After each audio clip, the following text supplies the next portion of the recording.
the American Society of Aging. And I am speaking with whom? Kris Kington-Barker.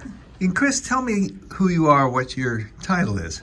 I am the Director of Care Provider Programs, and I'm an educator for the International End-of-Life Doula Association.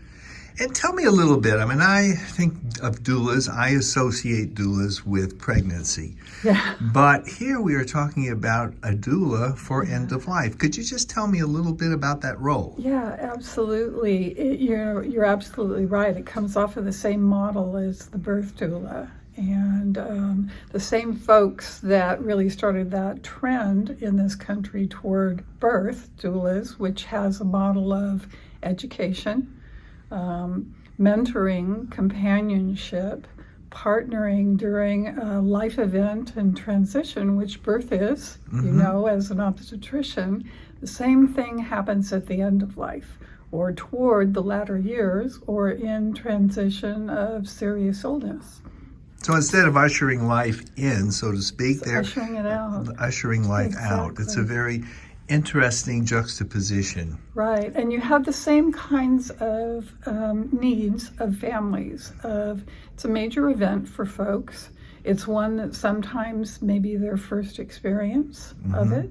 It's something that can be frightening, confusing, concerning, and they may or may not feel prepared for it. So it's really finding a way for a person, not in clinical terms, but in non-medical terms, to approach a natural event, to help explain it, and to accompany it in a way that can naturalize it, neutralize it, and make it feel safer. How does one find a doula? A number of ways. I think there are more and more people being trained as doulas, and doulas have been around in communities as long as people have been living and dying. So there have been people in faith communities, in towns, and in rural communities who have always taken these roles and been the go-to person for when a baby is born or when someone gets sick or is dying. This is a way for us to take back something that has occurred in our society, which is really medicalized, and that is taking care of our own, and not thinking that when someone becomes seriously ill or becomes sick or aged, that we need to turn it over to some kind of a medical professional to be caring for them, because the best people to love them and cure them is the people who do just that. And this would be important. You know, there are some people who don't have family. There are people who are somewhat isolated. They don't have a choice, really. They have to find someone. And I was just wondering, the doula seems to be not someone who participates in the process or makes decisions, but really is an enabler, it seems like, for a person to get their needs and wishes fulfilled. To identify what those needs are. So someone who can unbiasedly ask questions of what's important to you.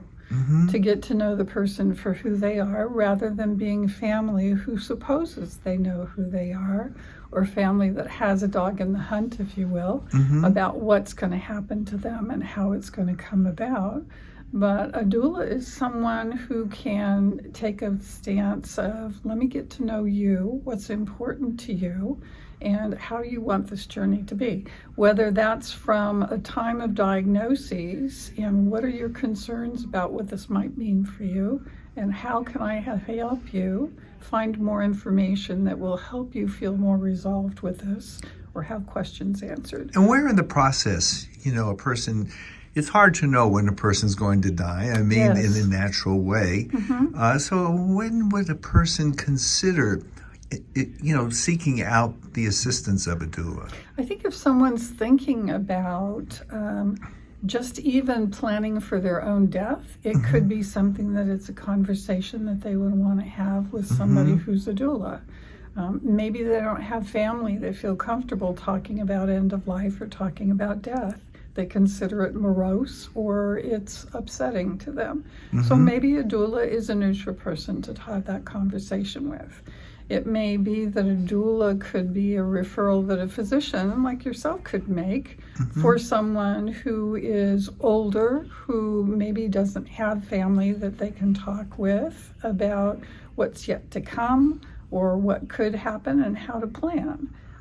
So that might be something, even if the person isn't terminally ill right now, it could be something for the future. Or it may be someone who has a terminal illness who's going to at some point have questions about hospice and has all kinds of myths about what hospice is or who it is, and needs to have some answers to help them make decisions. So it can be all along the spectrum. And one final question is, how is this paid for? Is our insurance cover this, or there's, government funding for this, or do people pay out of pocket for this? That's a really good question. Right now, because doulas are so new as a role in the healthcare model, it's not reimbursed by insurances, although there are insurances that are looking at how this role can really help alleviate some of the outside costs that they're already incurring. I'm sure it could. And can really reduce it.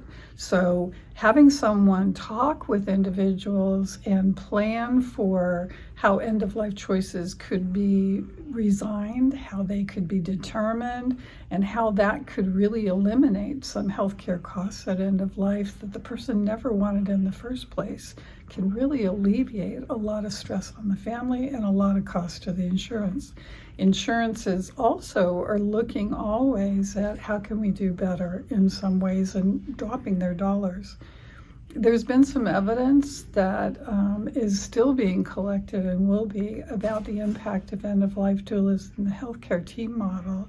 And with enhanced communication with a non-medical person, someone who can speak at the level of the person that they're speaking to, it's more likely that the person will have honest discussions about what's important to them.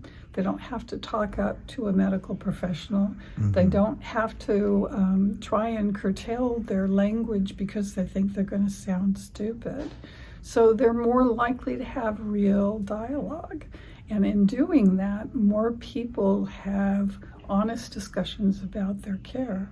What that does is it makes it so that their care is more appropriate at the time that's appropriate. So you avoid things like expensive hospitalizations, expensive trips to the emergency room because the person isn't compliant, because they don't understand the instructions that have been given to them, and they're too embarrassed to say, I don't understand.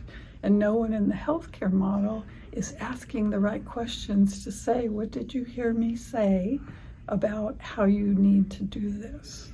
Well, thank you very much for sharing your wisdom and knowledge on this. I think it's an interesting and probably evolving topic, and we're going to hear more about it in the years to come. But thank you very much for talking with me. I appreciate you asking me a question.